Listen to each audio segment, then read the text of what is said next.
I'm going to bet you've watched a movie that you didn't like.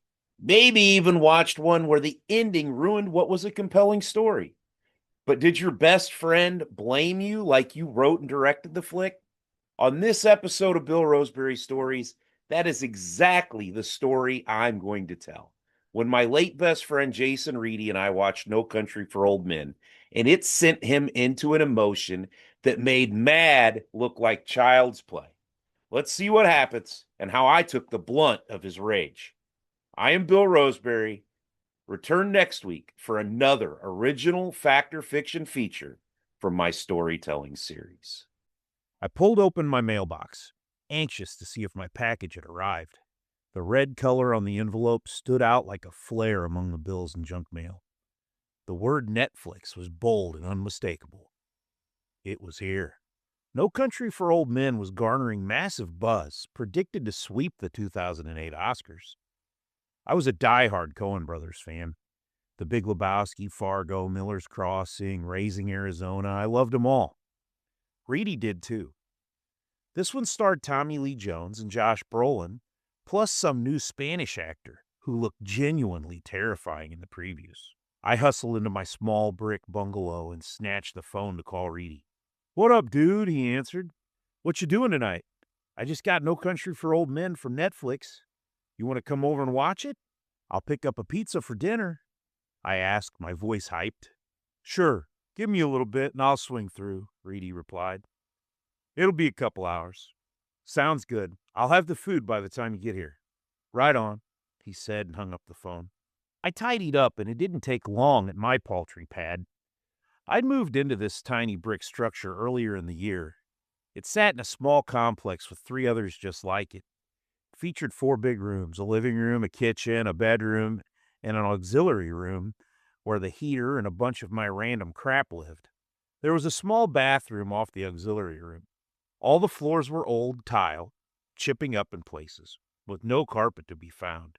It was chintzy, but it was home, and more importantly, it was all I could afford. This was my first time living on my own. I got lonely, but I hosted friends often. It saved money, and our primary form of entertainment was watching movies. I just finished setting out the plates when I heard the rumble of the white Dodge pickup in the driveway. I peeked out the window and saw the bright ember of a Marlboro Red glowing inside the cab. Reedy was here. I waved him in, but he just nodded and stayed put until he finished his smoke. When he finally entered, I was already plopped down in my banana yellow recliner, a 1970s hand-me-down from a relative. It was especially ugly, but it was mine. The house was furnished with lots of weathered second-hand furniture. "What's up, man?" I asked, balancing a few slices of pizza on my lap. "Nothing. It's all good," Reedy responded, his eyes scanning the room. "Where's the pizza at?" "In the kitchen. Go get it yourself. I'm not waiting on you." "Man, you better go get my pizza like a good bitch," Reedy quipped. "Because you are my bitch." "Ha ha," I muttered. "We gonna watch this flick or what?" Reedy dished up a mountain of slices and crashed on the tattered couch along the front wall. My banana recliner sat to the right of the room, near the kitchen entrance, facing a 32-inch Sony Vega TV perched on a small cart. There were no actual doors in the place besides the two outside entrances, one on the front of the house and the other on the side leading into the auxiliary room. My desktop computer was stationed on the left of the living room. The opening leading into my bedroom separated the computer and the TV, along with a few metal stands showcasing my burgeoning DVD collection.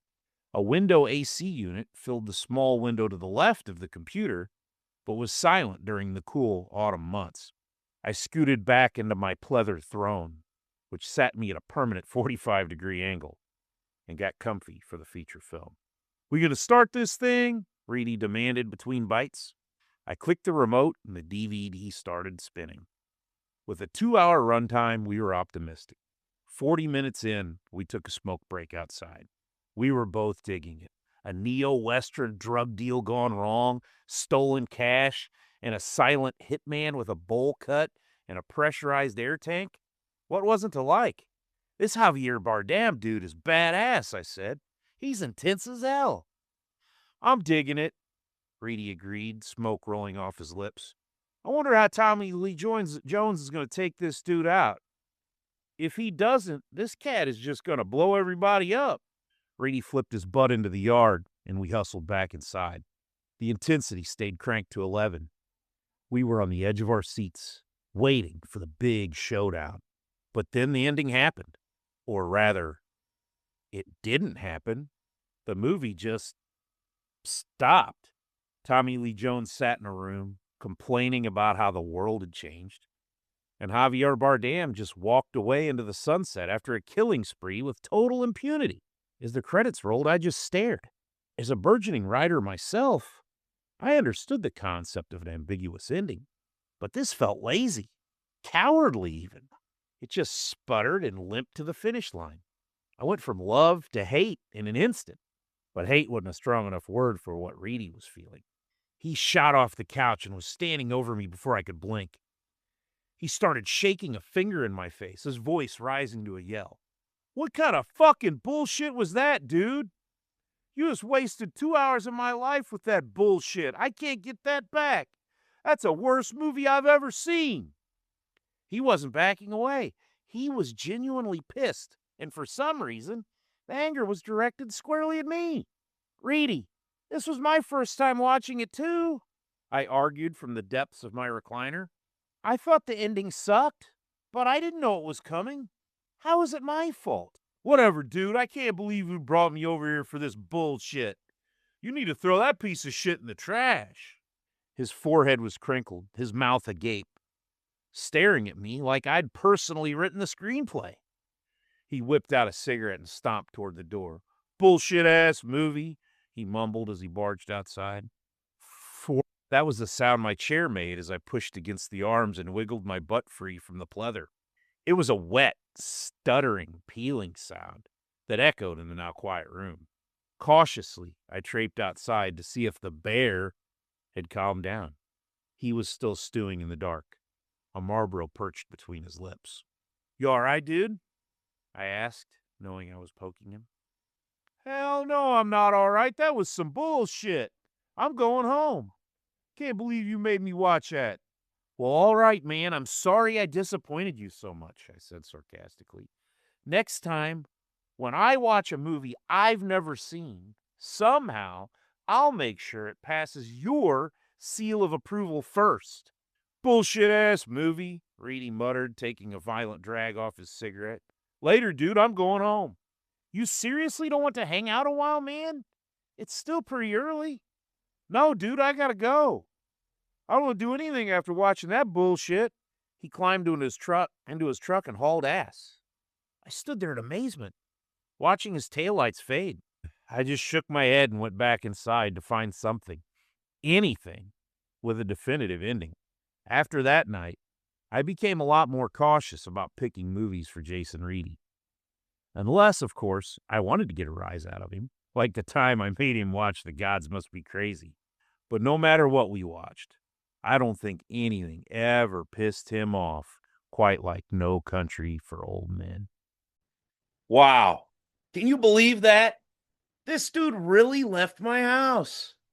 There's a list of other movies that got him fired up. I mean, Basketball, The Graduate, Zack and Miri Make a Porno, The Gods Must Be Crazy. But nothing, I mean nothing, got him going like No Country for Old Men. He actually called me after I suggested that he watch Zack and Miri Make a Porno. He yelled at me for making him watch a love story. Imagine that. A story about a guy and a girl making a porno movie together, and he gets love story out of it. Man, they broke the mold when they made Jason Reedy. If you like this crazy tale, click like and subscribe, and be back here on Bill Roseberry Stories next week for my next story of original content.